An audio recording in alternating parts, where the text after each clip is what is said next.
Hey everyone, so here we are back with another video. और इस particular video lecture के साथ में हम लोग हमारी फोर्थ बुक को स्विच करेंगे, दैट इज़ इकोनॉमिक्स। तो अभी तक 8th स्टैंडर्ड में हमारे लिए हिस्ट्री, सिविक्स, ज्योग्राफी को पढ़ना ही बहुत मुश्किल था कि 9th में इन लोगों ने हमारे सामने इकोनॉमिक्स नाम से भी एक फ्रंट खोल दिया है ना। तो चलो कोई दिक्कत नहीं, इतना लोड मत लो। वैसे तुम्हें एक चीज़ समझा देती हूँ मैं कि हिस्ट्री, सिविक्स, ज्योग्राफी तो फिर भी बहुत टिपिकल होती है। इकोनॉमिक्स वाला तो ऐसा सेक्शन होता है कि बच्चों के वहाँ मिनिमम मार्क्स कटते हैं। इवन आप जब 10th स्टैंडर्ड के बोर्ड का पेपर दोगे तो भी आप लाइक इकोनॉमिक्स तो विल बी बोलते ना कि तुम्हारी ताकत बन जाएगा एसएसटी में। तो ओके तो और ज़्यादा मैं इकोनॉमिक्स में तुम्हें कुछ समझाऊंगी नहीं। बस इकोनॉमिक्स का बेसिक कॉन्सेप्ट होता है कि यहाँ तुम इकोनॉमिकल एक्टिविटीज़ के बारे में पढ़ोगे, इकोनॉमीज़ के बारे में पढ़ोगे, ठीक है। मनी से रिगार्डिंग आपके पास कॉन्सेप्ट्स आएंगे। तो particular the very first text या वेरी फर्स्ट लेसन हमारे टेक्स्ट का जो है that is the story of village Palampur. बचपन से हमें कहानियाँ सुनने का बहुत शौक था, है ना। तो इन्होंने सोशल को बहुत ज़्यादा बोरिंग नहीं होने दिया और इन्होंने इकोनॉमिक्स के वेरी फर्स्ट चैप्टर में हमारे सामने एक स्टोरी रख दी। तो स्टोरी कुछ ऐसी चलती है कि हमारे सामने एक विलेज है जिसका नाम है Palampur. This is an hypothetical village. Now what do you mean by hypothetical village? इसका मतलब होता है इमेजिनरी। दैट मीन्स कि रियल लाइफ में ऐसा कोई भी विलेज एग्जिस्ट नहीं करता है, ये केवल और केवल हमारी इमेजिनेशन है। तो जब हम इसकी इमेजिनेशन समझते हैं, ठीक है, तो आपको बेसिक कॉन्सेप्ट को रिलेट करते जाना है अपनी रियल लाइफ इंडिया से, ठीक है, कि हमारे इंडिया में या हमारी कंट्री में, हमारी सिटी के अंदर किस तरह से कोई भी एक्टिविटी होती है। ओके तो एक साथ में पैरेलल में कॉन्सेप्ट्स भी रखते जाओगे अपने साथ में। तो यहाँ जो स्टोरी है वो हमें क्यों हम समझ रहे हैं, हमें बेसिक कॉन्सेप्ट ऑफ प्रेडिक्शन समझना है। अब प्रेडिक्शन होता क्या है, ठीक है। आपको कोई भी चीज़, हम हमारे लाइफ स्पेयर के अंदर हम लोग क्या करते हैं, बेसिकली हम क्या करते हैं, हमें सर्वाइव करने के लिए हम बिजनेस करते हैं या मनी अर्न करते हैं। तो मनी अर्न करने का सबसे बेसिक फ्रंट जो है, सबसे बेसिक पॉइंट जो इनिशियल है वो होता है प्रोडिक्शन। कि आपको किसी चीज़ का प्रोडिक्शन करना पड़ता है, फिर आप उसको बेचते हो तो आपको मनी मिलता है ना। तो यहाँ उसी चीज़ से रिलेट करके रखो कि हमारी जो स्टोरी है वो रिवॉल्व करने वाली है टू द टर्म प्रोडिक्शन, है ना। तो प्रोडिक्शन जो होता है बेटा वो नेचुरल चीज़ों से आता है, समझना। प्रोडिक्शन जो है वो नेचुरल चीज़ों से आता है। मैन्युफैक्चरिंग सेक्टर या इंडस्ट्रीज़ वगैरह पे भी मैं नहीं जा रही हूँ, मैं बहुत बेसिक कॉन्सेप्ट समझ रही हूँ एक विलेज का, ठीक है, जहाँ की मेन सबसे बोलते हैं ना कि सबसे मेन सोर्स ऑफ लाइवलीहुड जो है, मेन एक्टिविटी जो है वो फार्मिंग है, ठीक है। As if India is an agrarian country, India की जो मैक्सिमम पॉपुलेशन है वो एग्रीकल्चर पे डिपेंडेंट होती है। तो उसी तरीके से Palampur being an hypothetical Indian village, यहाँ पर भी जो मेन एक्टिविटी है वो क्या हो गई, फार्मिंग, ठीक है। इसके अलावा और छोटे छोटे बिजनेसेस भी होते हैं, जैसे स्मॉल स्केल पर मैन्युफैक्चरिंग हुई, डेयरी हुई, ठीक है, ट्रांसपोर्टेशन हुए, इन सब के बारे में भी हम वन बाय वन समझ लेंगे। आपको कुछ कॉन्सेप्ट्स को यहाँ पे समझने की ज़रूरत है, या हम उसको रिकॉल कर लेते हैं। हमने इकोनॉमिकल एक्टिविटीज़ के अंदर primary, secondary and tertiary sector पढ़ा था। Primary is related to production, primary is related to production, secondary is related to manufacturing and tertiary is related to service sector. तो उसे हम टर्शरी को तो हटा देते हैं। प्रोडक्शन एंड मैन्युफैक्चरिंग क्या होता है समझना। प्राइमरी में हम डील करते हैं नेचुरल रिसोर्सेज से, ठीक है, प्रोडक्शन ऑफ नेचुरल रिसोर्सेज से। सेकेंडरी में क्या होता है, उन्हीं नेचुरल रिसोर्स को as a raw material use किया जाता है और उस पर वैल्यू एडिशन हो जाता है। तो आपको बस मैं यहाँ कुछ ज़्यादा प्राइमरी और सेकेंडरी के बारे में नहीं समझाना चाह रही, बस आपको कुछ वर्ड्स हैं जो हमेशा एसोसिएट करने हैं एक पर्टिकुलर चीज़ के साथ में। जैसे प्रोडक्शन जो है वो हमेशा प्राइमरी सेक्टर से जाएगा एंड मैन्युफैक्चरिंग जो है वो हमेशा सेकेंडरी सेक्टर से जाएगा, ठीक है। तो इस चीज़ में कभी भी कंफ्यूज मत होना। तो जब हम प्रोडक्शन की यहाँ पर बात कर रहे हैं, आपके पास एक टर्म प्रोडक्शन यहाँ पर दिखाई दे रही है, तो आपको ये चीज़ हमेशा ध्यान रखना है कि प्रोडक्शन एक्टिविटीज़ जितनी भी होगी वो किससे रिलेट करनी है, हमें नेचुरल रिसोर्सेज से, ठीक है। यहाँ तक समझ में आया? अभी कॉन्सेप्ट नहीं था, अभी मतलब केवल हमने एक स्टार्टिंग इंट्रोडक्शन दिखा है कि हम एक हाइपोथेटिकल विलेज की बात करने वाले हैं और यहाँ पर हम लोग प्रोडक्शन से डील करेंगे, मतलब नेचुरल से, ठीक है। जो विलेजेस में जो चीज़ें लोगों को नेचर से ही एक्वायर होती है, बस उन्हीं चीज़ों के बारे में हम बात करने वाले हैं। तो अगर मैं आपको इसका इंट्रोडक्शन देती हूँ बेसिक, ठीक है, तो पालमपुर एक ऐसा विलेज है, मतलब ऐसा भी नहीं है कि बहुत ज़्यादा विलेज के नाम पे बहुत ज़्यादा बैकवर्ड है, झोपड़पट्टी वगैरह यहाँ पे, ठीक है, ऐसा कुछ नहीं। अच्छा खासा विलेज है जिसकी पॉपुलेशन है नियरली 450 फैमिलीज़, ठीक है। उसमें से 80 अपर कास्ट फैमिलीज़ हैं। ये एक ऐसा विलेज है जो अच्छा खासा वेल कनेक्टेड है विथ ट्रांसपोर्ट, मतलब रोड फैसिलिटीज़ यहाँ पर अच्छी है। इसके नेबरिंग में अच्छी अच्छी मॉडर्न सिटीज़ भी हैं, ठीक है। रायगंज हुआ, यहाँ पर एक और का नाम दे रखा है शाहपुर, एक टाउन है पास में। सो दैट शोज़ कि आपको मतलब यहाँ पर पालमपुर को पहले तो उसको इमेजिन करो अपने दिमाग में, पालमपुर एक विलेज बना लिया, ठीक है। उसके अंदर रोड बना दिया, रोड पे आपको क्या दिख रहे हैं, बुलक कार्ट्स वगैरह दिख रहा है, ठीक है, ट्रैक्टर्स दिख रहे हैं, बाइक्स वगैरह दिख रही है, फाइन। उसके बाद में आप सेकंड तरफ देखते हो कि यहाँ पे इलेक्ट्रिसिटी सप्लाई भी है, इरिगेशन फैसिलिटीज़ भी है, 2 छोटी स्कूल और एक हाई स्कूल भी है, एक गवर्नमेंट हॉस्पिटल भी है, एक प्राइवेट डिस्पेंसरी भी है। तो दैट शोज़ कि एक अच्छा खासा डेवलप्ड विलेज यहाँ पे हम लोगों को देखने को मिल रहा है। अच्छा खासा हम लोगों ने यहाँ पे फैमिलीज़ को भी डिवाइड कर दिया है। कुछ हमें पता चल गया कि बड़ी बड़ी अपर कास्ट फैमिलीज़ है जिनके पास बड़ी बड़ी ज़मीनें हैं, कुछ लोअर कास्ट पीपल है जो सिटी के आउटस्कर्ट्स में रहते हैं या विलेज के आउटस्कर्ट्स में रहते हैं, है ना, जिनके पास मिनिमम ज़मीन या फिर नो ज़मीन, बिल्कुल भी ज़मीन नहीं होती है, ठीक है। तो ये एक हमें एक इमेजिनेशन मिल चुकी है, एक आउटलुक मिल चुका है, ठीक है। अब इसी के बेसिस पे इस विलेज के अंदर कैसी कैसी एक्टिविटीज़ हो रही है, अब हमें ध्यान रखना है। तो मैंने आपको पहले ही समझा दिया है ना ये चीज़, तो कि हमारी जो चैप्टर की स्टोरी है वो प्रोडिक्शन से रिलेटेड है, ठीक है। कि अब प्रोडिक्शन की बात अगर हम करते हैं तो बेटा प्रोडिक्शन के लिए हमें कुछ चीज़ें बहुत ज़्यादा ज़रूरी होती है। आपको किसी भी चीज़ का अगर प्रोडिक्शन करना है तो आपको सबसे पहला फर्स्ट एंड दी फॉरमोस्ट जो चाहिए आपकी रिक्वायरमेंट होगी वो होगा लैंड, ठीक है। The first requirement is land. अब लैंड फर्स्ट रिक्वायरमेंट क्यों होता है, यहीं से हमारा क्वेश्चन भी आ जाता है, ठीक है। आपसे क्वेश्चन पूछा जा सकता है, why is land regarded as the first and the foremost factor of prediction, ठीक है। Land is the first and the foremost factor of prediction, but why? See बेटा, हमें कोई भी एक्टिविटी करनी है तो ऐसा तो नहीं ना कि हम हवा में उड़ते उड़ते कर सकते हैं, है ना, पानी में डांस करते करते हम कर सकते हैं कुछ भी। हमें कोई भी एक्टिविटी करनी है, मतलब आप खुद देखो, रोड बनाना होगा, एजुकेशन लेनी होगी, प्लेन को वापस से मतलब इवन फ्लाई करवाना होगा, कोई भी किसी भी तरह की एक्टिविटी, आपको एयरवेज तक जाना है, रेलवेज तक जाना है, हर चीज़ से आपको कनेक्ट करने वाला अल्टीमेटली कौन है? लैंड। और आपको कोई भी इंस्टीट्यूट खोलना है उसके लिए आपको ज़मीन ही चाहिए, उसी पे ही आप कुछ कर पाओगे ना। Even now you are studying और सिटिंग एनीवेयर, ठीक है, तब भी आप किसी एक लैंड सरफेस पे हो, हवा में नहीं रह सकते। अगर आप हवा में डांस करके जंप कर भी रहे हो तो वापस नीचे आओगे ही आओगे, okay. The first and the foremost requirement is land and other natural resources such as water, forest and minerals, ठीक है। सबसे पहले रिक्वायरमेंट हमारे पास क्या आ जाती है? लैंड। इसके बाद में हम लोग सेकेंड रिक्वायरमेंट पे आ जाते हैं, लेबर। तो अब लेबर कौन होता है बेटा? जो लेबर एक तरह की वर्कफोर्स है, labour equals to workforce who is going to do the work, ठीक है, जो वर्क परफॉर्म करने वाली है, जो काम करने वाली है। वापस से समझो, आराम से समझो। The second requirement is labour, people who will do the work.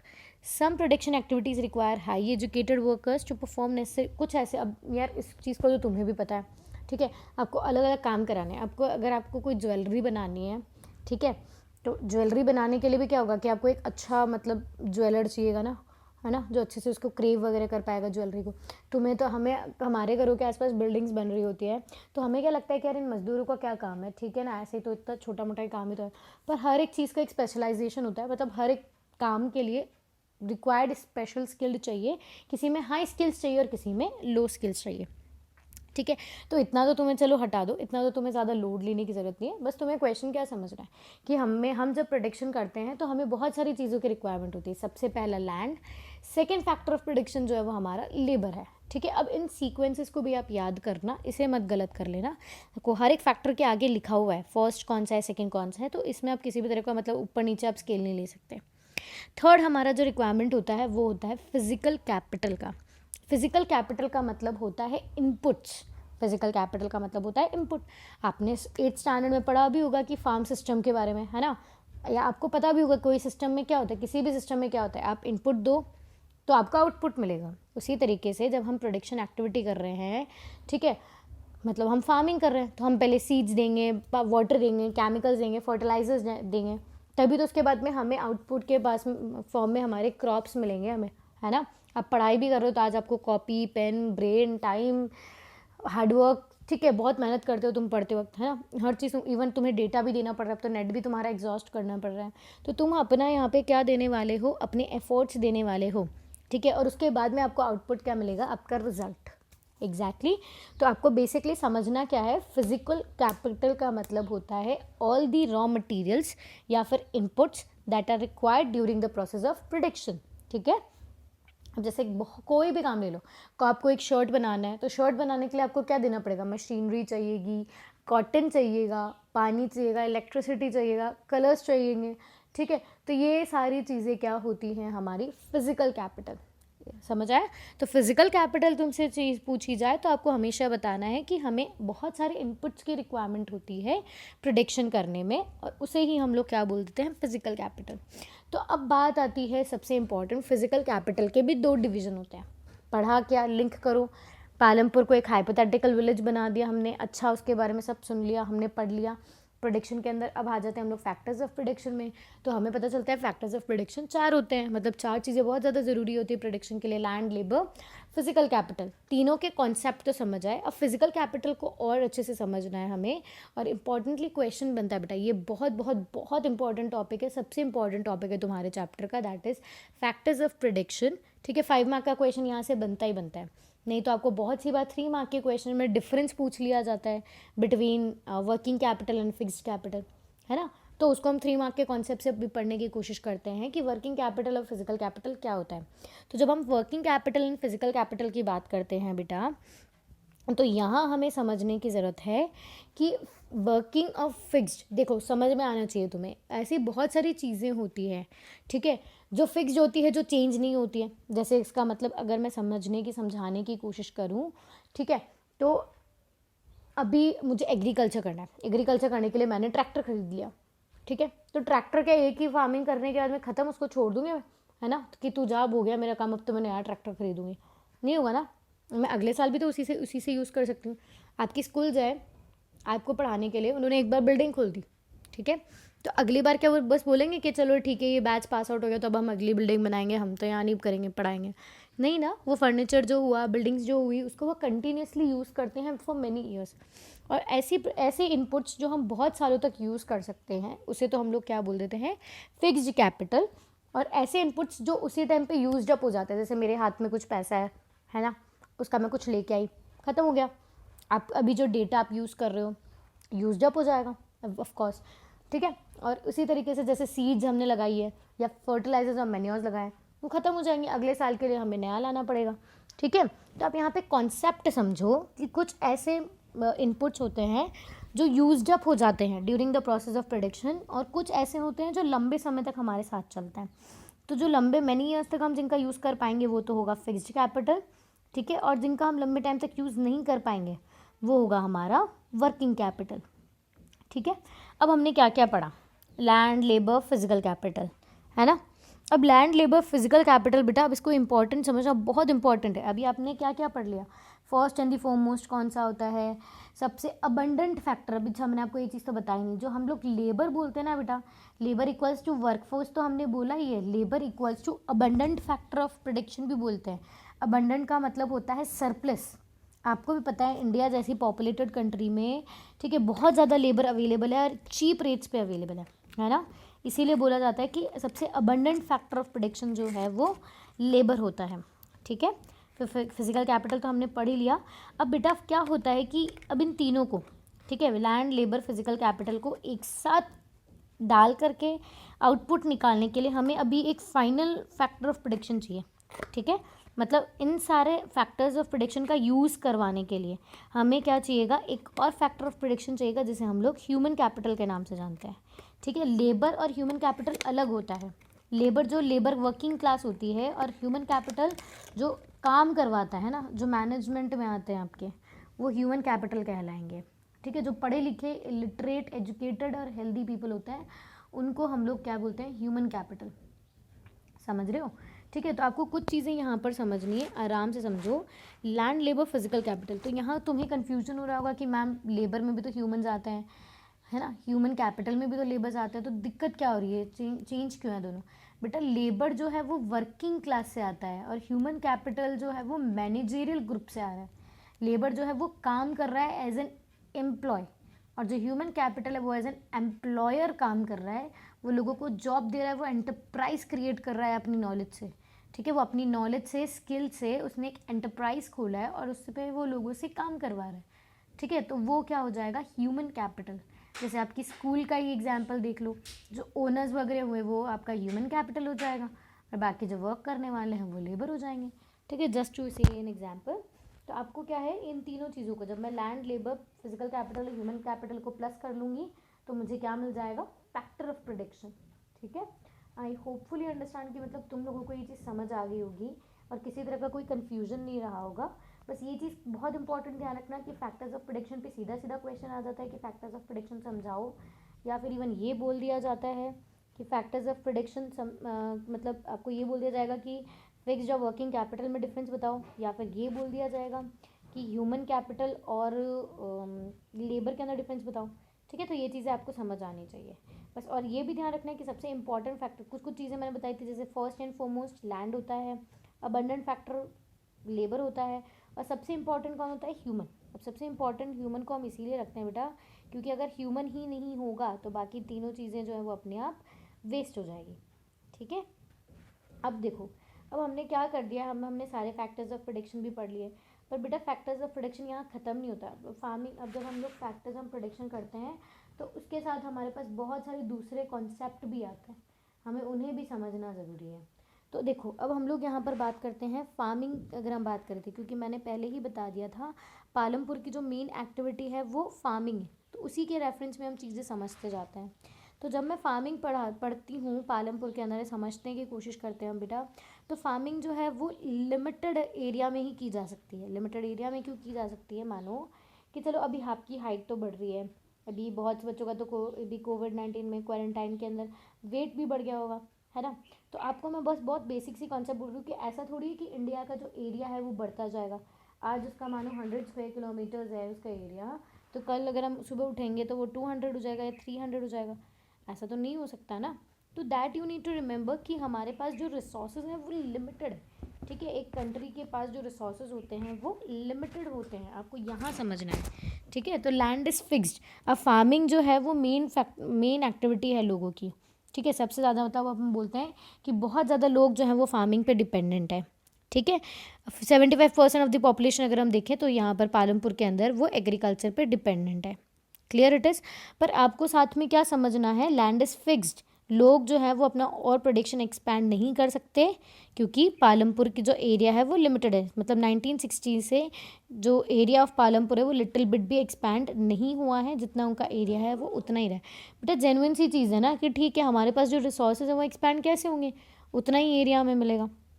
Okay, तो अब इसी से हमें सेकेंड क्वेश्चन मिल जाता है कि जब हमारे पास एरिया लिमिटेड है, ठीक है, तो हम उसी एरिया के अंदर अपना प्रोडक्शन कैसे बढ़ाएं।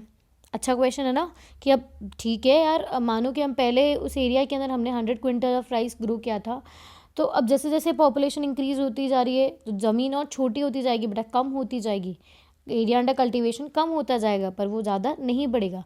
तो हम हमारी नीड्स को कैसे सेटिस्फाई करेंगे। ठीक है, अब इस चीज़ को समझने के लिए हम कॉन्सेप्ट समझते हैं कि हम ऐसा क्या करें जिससे उसी सेम पीस ऑफ लैंड के ऊपर हम लोग ज़्यादा आउटपुट ले सकें। तो ठीक है, अब यहाँ पर पालमपुर के लोग देखो बहुत अच्छे से, मतलब देखो अभी हमने देखा कि अच्छी खासी डेवलप्ड विलेज है ना। तो पालमपुर के लोगों ने क्या किया, मिक्स्ड नहीं, मल्टीपल क्रॉपिंग करना शुरू किया। अब कुछ इस तरह से समझो बेटा, पहले के टाइम पे तो क्या होता था कि जो लोग थे वो एग्रीकल्चर पे डिपेंडेंट होते थे for the source of livelihood, है ना, और वो हाईली डिपेंडेंट होते थे upon the rainfall as well as the natural fertility of the soil. पर जैसे जैसे फैसिलिटीज़ इम्प्रूव होती गई, इंक्रीज़ होती गई, है ना, तो लोगों ने क्या किया कि लोगों ने इसे भी एक्सेप्ट करना स्टार्ट कर दिया। मतलब लोगों ने अपनी टेक्निक्स को, इसी चीज़ को एक्सेप्ट किया कि ठीक है भाई, हमारे पास लैंड लिमिटेड है, पर हम क्या कर सकते हैं, इसी में न्यू इनोवेशंस करके, इनोवेटिव आइडियाज़ को लगा करके हम प्रोडक्शन बढ़ा सकते हैं। जैसे पालमपुर का एग्जाम्पल लेते हैं, तो पालमपुर के लोगों ने मल्टीपल क्रॉपिंग करना शुरू किया। पहले साल में जहाँ एक ही क्रॉप उगता था, अब वो साल में वहाँ पर 2 से ज़्यादा क्रॉप्स को उगा देता है। याद करो, क्रॉपिंग सीजन पढ़े हमने, रबी, खरीफ, जायद, है ना, वो इस तरह से कॉम्बिनेशन में क्रॉप्स को उगाते हैं। ठीक है, जिससे क्या हो कि वो साल में एक से ज़्यादा क्रॉप्स को ग्रो कर सके। अब साल में पहले सोचो खुद ही, पहले साल में एक ही क्रॉप उगता था और अब साल में 2 या 3 क्रॉप्स उगेंगे, तो बेनिफिट तो हुआ ही ना, ऑफ कोर्स। ठीक है, उसके बाद में सबसे सेकंड चीज़ अगर हम बात करें तो बहुत सारे ऐसे क्रॉप्स होते हैं, जैसे बहुत सारे ऐसे मतलब ज़्यादातर फार्मर्स जो थे पालमपुर के अंदर, तो वो तो मिक्स्ड क्रॉपिंग ही करते थे, पर कुछ ऐसे फार्मर्स जो थे वो शुगर केन ग्रो करते थे। तो बेटा शुगर केन के बारे में आपको ये जानना समझना है कि शुगर केन के अंदर हमें शुगर केन ऐसा क्रॉप है जिसको उगने में मतलब उसका लाइफ स्पेन अगर मैं समझूँ तो 10 to 12 मंथ्स का होता है, इवन 14 मंथ्स चला जाता है कभी कभी तो, ठीक है। तो ये साल में केवल एक ही बार उगाया जा सकता है। तो बहुत सारे ऐसे लोग थे रायगंज के अंदर या फिर शाहपुर वगैरह के अंदर यहाँ पर, जो वो मतलब शुगर केन को ग्रो किया करते थे, पूरा साल उसी को डिवोट करते थे, ठीक है। और फिर उसके बाद में उसको हार्वेस्ट करके उसमें से गुड़ वगैरह बना करके, शुगर वगैरह बना करके, जैगरी वगैरह जो भी समझो उसको बना करके फिर वो पास वाले गाँव में बेच दिया करते थे, ठीक है। पर द मेन रीज़न जो था फार्मर्स का कि वो 3 क्रॉप्स एक ईयर के अंदर ग्रो करते थे। तो उनको इस चीज़ के लिए क्या चाहिएगा, उनको अच्छी सॉइल फर्टिलिटी चाहिएगी, है ना, अच्छा इरिगेशन सिस्टम चाहिएगा। तो वहाँ पर इलेक्ट्रिसिटी भी थी, इलेक्ट्रिसिटी थी तो इन लोगों ने बहुत जल्दी और बहुत टाइम से इलेक्ट्रिकल ट्यूबवेल्स अपने यहाँ लगा लिए थे, और इलेक्ट्रिकल ट्यूबवेल्स लगवाने की वजह से ये साल में मल्टीपल क्रॉपिंग कर पाते थे। गॉट इट क्लियर, ठीक है। उसके बाद में अगर हम और देखेंगे तो गवर्नमेंट का इनिशिएशन अब हम यहाँ पे थोड़ा सा समझने की कोशिश करते हैं। तो गवर्नमेंट ने भी इसी मैंने बोला था ना इसको इंडिया से रिलेट करते रहो चलो, तो गवर्नमेंट ने भी क्या किया था इसी प्रोडक्शन को बढ़ाने के लिए, गवर्नमेंट ने भी 1960s के अंदर ग्रीन रेवोल्यूशन इनिशिएट किया था। अब आपको अच्छे से याद होगा कि जब हम लोग आज़ाद हुए थे, है ना, जब हम लोग इंडिपेंडेंट हुए थे तो हम लोग सेल्फ सफिशिएंट बिल्कुल भी नहीं थे। हमें खाने पीने की सारी चीज़ें जो थी हमें दूसरी कंट्री से मांगनी पड़ती थी, है ना। पर अब यही चीज़ गवर्नमेंट ने क्या किया है, गवर्नमेंट ने इसी को एनहांस कर मतलब इसी में इम्प्रूवमेंट कर दिया है। और गवर्नमेंट ने क्या किया है कि like you need to here understand this कि गवर्नमेंट ने बहुत सारे इनिशिएटिव्स लिए हैं ताकि वो कंट्री को सेल्फ सफिशिएंट बना सके और किसी के सामने हमें खाने की मांग ना करनी पड़े। तो इसके अंदर एक इनिशिएटिव जो गवर्नमेंट की तरफ से था that is the green revolution.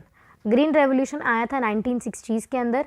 ये इंडियन फार्मर्स में इंट्रोड्यूस किया गया था स्पेशली 2 क्रॉप्स के लिए जिसको हम स्टेपल क्रॉप्स के नाम से भी जानते हैं, that is wheat and rice. यहाँ पर हम लोगों ने better irrigation systems, chemical and fertilisers, modern farming methods as well as HYV seeds का यूज़ करना हमने स्टार्ट कर दिया था। इसकी वजह से क्या हुआ था कि हमारा प्रोडक्शन जो था वो बहुत ज़्यादा बढ़ गया था। जस्ट टू से कि हम लोग पहले मतलब इसको हम कैसे समझेंगे, देखो यहाँ से जस्ट टू से कि हम लोग पहले 1 हेक्टर ऑफ लैंड पे पर हेक्टर पे हम लोग 1300 kg ऑफ वीट हम ग्रो कर पाते थे। पर वही हमने जब ये मॉडर्न फार्मिंग मेथड्स को यूज़ किया है तो हमने उसको डबल ट्रिपल कर लिया है और अब हम नियरली 3200 kg पर हेक्टर जब हम ग्रो कर पा रहे हैं। तो हुआ ना एनहांसमेंट।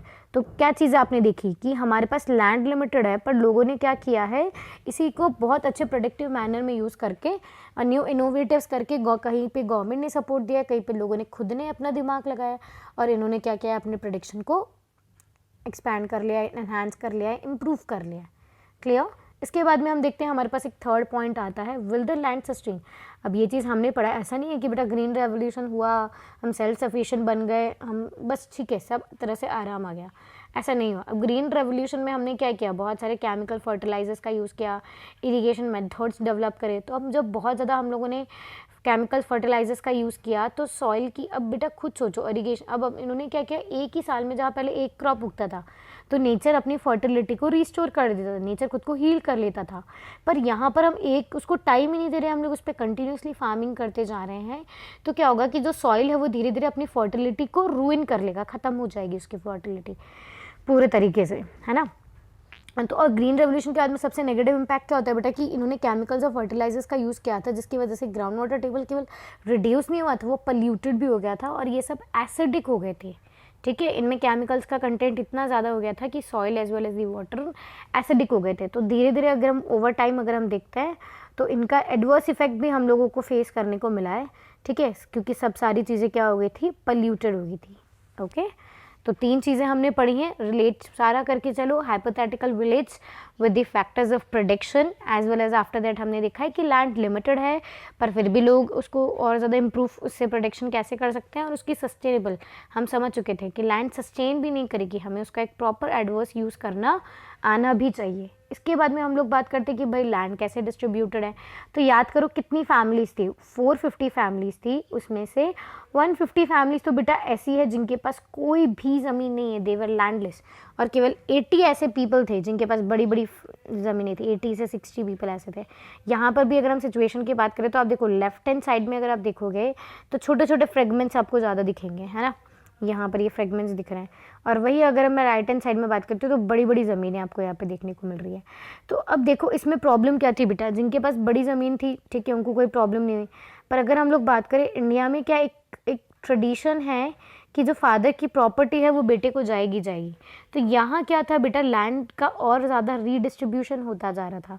और अगर हम लोग बात करें यहाँ क्या चीज़ समझाने की कोशिश कर रही है आपको, कि हमारे यहाँ पर जो रिसोर्सेज है वो लिमिटेड तो हैं ही सही, लिमिटेड होने के बाद में सेकंड गलत चीज़ क्या है कि उनका जो डिस्ट्रीब्यूशन है वो इवन नहीं है। ठीक है, उनका जो डिस्ट्रीब्यूशन है वो बिल्कुल भी इवन नहीं है। कुछ ऐसे लोग हैं जिनके पास बहुत सारे रिसोर्सेज हैं और कुछ ऐसे लोग हैं जिनके पास खाने को कुछ नहीं। अभी कोरोना के टाइम पे भी देखा होगा है ना, कुछ ऐसे लोग थे जिनके पास खाने को कुछ भी नहीं था, उन्होंने कितनी रात पता नहीं भूखे निकाली है। और कुछ लोग ऐसे थे जिन्होंने तो बड़े बड़े मतलब डोनेशंस दिए हैं, है ना। तो ये आपको क्या शो करता है कि ये एक अनइवननेस शो कर रहा है हमारे यहाँ पर, कि रिसोर्सेज जो हैं वो रिचर हैंड्स में कंसोलिडेट हो रखे हैं और जो पुअर है उनके पास अभी भी कुछ भी नहीं है। ठीक है, उसी तरीके से लैंड वगैरह का भी हम डिस्ट्रीब्यूशन देखते हैं, तो कुछ के पास तो बड़ी बड़ी ज़मीनें थी, कुछ के पास थोड़ी बहुत ज़मीन थी जिससे वो अपनी फैमिली नीड्स को निकाल पा रहे थे, कुछ के पास बिल्कुल भी ज़मीन नहीं थी। ओके, इसके बाद में हमारी स्टोरी आ जाती है सीधा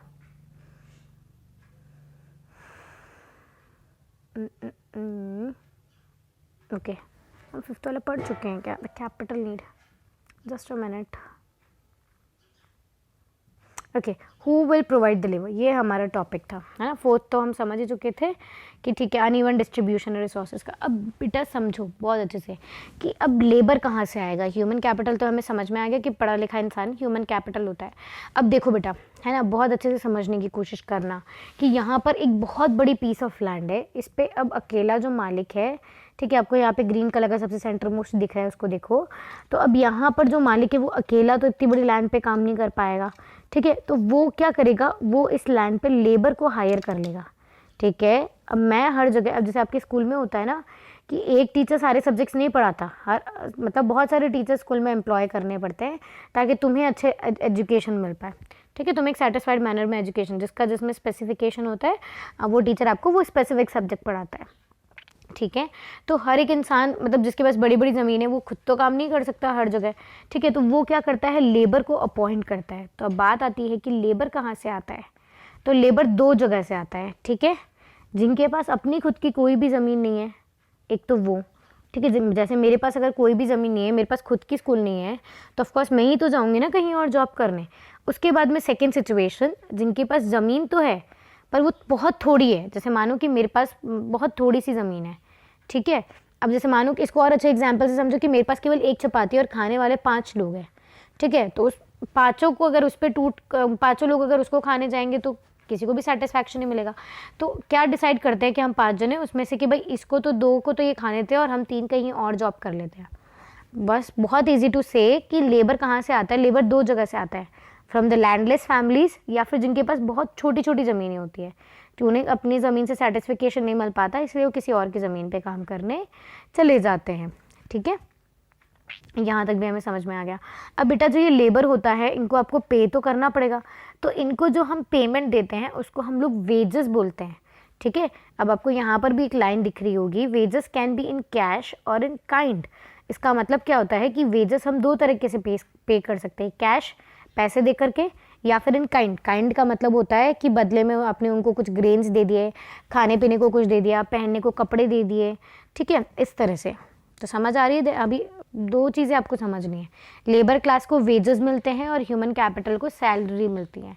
ठीक है, जैसे डॉक्टर, टीचर्स, लॉयर्स होते हैं, इनको सैलरीज मिलती है, और जो लेबर क्लास है, वर्किंग फोर्स है, इनको वेजेस मिलते हैं। Okay, clear till here. इसके बाद में आ जाते हैं हम कैपिटल, कि अब मानो मुझे कोई भी बिजनेस एक्टिविटी करनी है या फिर मुझे इवन फार्मिंग करनी है, तो मुझे उसके ऊपर पैसा तो लगेगा ना, खर्चा तो लगेगा। तो वो कैपिटल कहाँ से आएगा, या तो मेरी खुद की कुछ ना कुछ सेविंग होनी चाहिए। ठीक है, वरना मैं क्या करूँगी, मैं किसी और से लोन ले लूँगी। ठीक है, या तो मेरी खुद की सेविंग होनी चाहिए, वरना मैं क्या करूँगी कि मैं किसी और से लोन ले लूँगी। और किसी और से लोन लेने का मतलब क्या होता है, किसी और से लोन लेने का मतलब होता है कि अब विलेज की बात है बेटा, तो विलेज में आपको कौन सा लोन मिलेगा, मनी लैंडर्स मिलेंगे ऑफ कोर्स। ठीक है। तो आपको यहाँ पर ध्यान रखना है कि कैपिटल कहाँ से आता है, या तो तुम्हारे पास खुद ले लो, खुद का सेव कर लो, अगर सेविंग नहीं है तो किसी मनी लेंडर्स से हाई इंटरेस्ट पे लोन ले लो। कंप्लीट। इसके बाद में अगर हम देखते हैं तो हमारे पास आ जाता है क्या, अब हमारे पास हमने फार्मिंग भी कर ली, मनी भी इन्वेस्ट कर लिया, ठीक है, सारी सब मेहनत भी कर ली। अब हम लोग लास्ट आ जाते हैं हार्वेस्ट करने पे, ठीक है। अब लाइक फार्मिंग जो फार्म है वो हार्वेस्ट भी कर लिया हमने, हमारी पूरी फसल वगैरह हमने उगा ली। अब ये जो आया है हार्वेस्ट जो हमने निकाला है, इसका हम क्या करेंगे, तो बेटा इसका भी डिस्ट्रीब्यूशन होता है। पहले हम क्या करेंगे, मानो कि मैंने 100 क्विंटल ऑफ राइस मैंने प्रोड्यूस किया है, तो इसमें से सबसे पहले मैं क्या करूँगी, अपनी फैमिली नीड्स के लिए रख लूँगी। मानो 100 में से 50 मेरे घर में चाहिए, तो मैंने 50 मेरे घर में रख लिया। फिर मैं सोचती हूँ कि अगले साल भी तो रॉ मतलब सीड्स के लिए चाहिएगा, तो फिर मैंने रॉ मटेरियल के नाम पे कुछ 30 निकाल लिया, बचा कितना 20।